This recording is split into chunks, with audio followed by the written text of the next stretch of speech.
After days of relief work in the flood zone, Diep thought she could finally breathe a sigh of relief when she returned home. But while cleaning her new wooden house, she suddenly collapsed on the floor.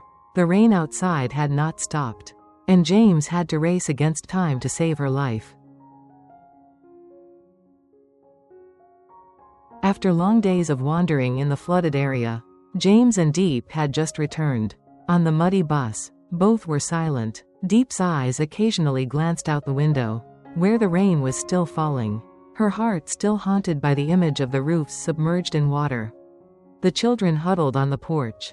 James held her hand and said softly, "We have done our best. Diep, now go home and rest a bit. Then we have to take care of our family." Diep smiled and nodded slightly, but her pale face after days of being soaked in the cold rain made James worried.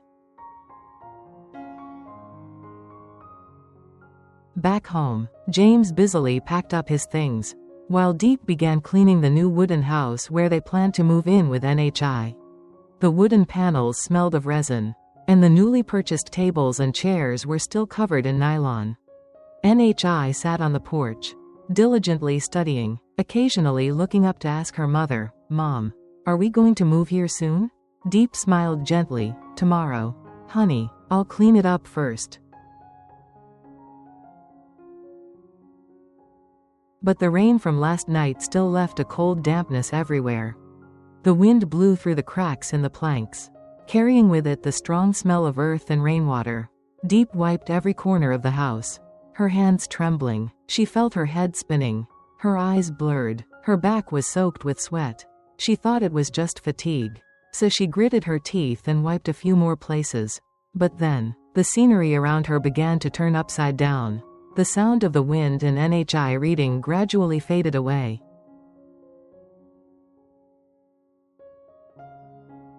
Outside, James was checking the car when he heard something falling in the house. He ran in, startled, and saw Diep lying on the floor, the towel still clutched tightly in his hand. "Diep, Diep," James panicked, helping her up. Diep's face was pale, her lips dry and cracked. NHI burst into tears. "Mommy, what's wrong, Uncle James?" Without thinking, James carried Diep onto the car, started the engine and sped away. The rain suddenly poured down. The road was slippery. He drove with one hand, held Diep's hand tightly with the other, and kept calling, "Diep, wake up, can you hear me?" Diep only moaned softly, her breathing gradually weakening. The sound of the car horn blared loudly in the middle of the flooded road. In that moment, James felt afraid of losing her. Afraid of once again witnessing the person he loved sink into helplessness like so many people in the flood area recently.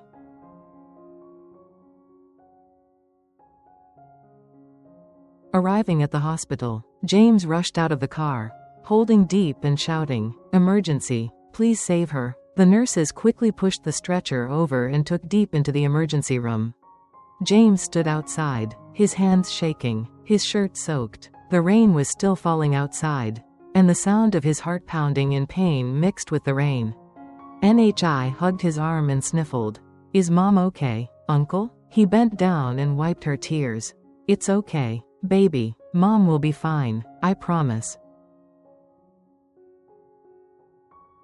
Time passed suffocatingly slowly. Finally, the doctor came out, his voice solemn. "She has a severe cold. Is weak and dehydrated. Luckily you got her in time. If it had been a little later, it would have been dangerous." James breathed a sigh of relief, then fell to his knees. He was speechless, only feeling a strange wave of emotions in his heart, fear, pity, and self-reproach. That night, James sat by Diep's hospital bed, his eyes dark. In the dim yellow light, Diep's face was pale but peaceful. He gently stroked her hair and whispered, "You always worry about others, but never about yourself. If I don't come back in time, I don't know what I'll do." Near midnight, Diep moved slightly. She opened her eyes, her voice weak. "James, I worried you, didn't I?" He quickly held her hand, smiling. "Yes, You're very good. You almost made my heart skip a beat. Diep laughed softly, tears falling onto the pillow. I just want to finish cleaning the wooden house, so NHI can have a new place to live. James interrupted. That can wait.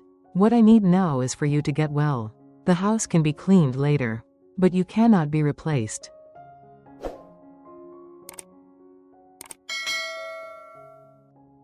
The next morning, the doctor said that Diep needed to rest for at least a few days.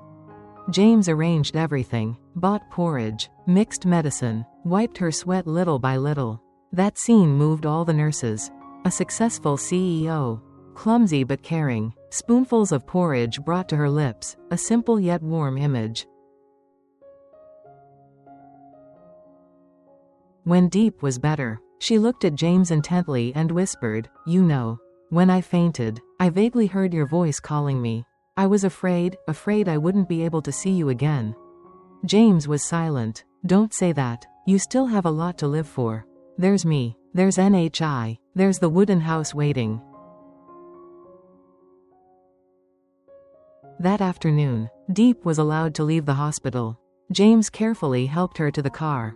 The sky had cleared after many days of rain. On the way home, Diep looked through the window. The weak rays of sunlight shining on the wet road, reflecting a sparkling light like thousands of drops of hope. James smiled. "See, the sky loves you too. After the storm, the sun comes out again." When she got home, NHI ran out and hugged her mother, tears in her eyes. "Don't scare me anymore, Mom." Diep bent down, hugged her daughter, and softly said, "Mom promises." James stood looking at the mother and daughter, his heart filled with indescribable emotions. He realized that the most precious things were not the relief trips or the big things, but the moments when he could protect the people he loved. Night fell. The wooden house was warmed by the yellow light. James fixed the picture on the wall. Diep made tea, and NHI read her lesson while giggling. Outside, the sound of insects chirped. The wind blew gently through the treetops. Everything was strangely peaceful.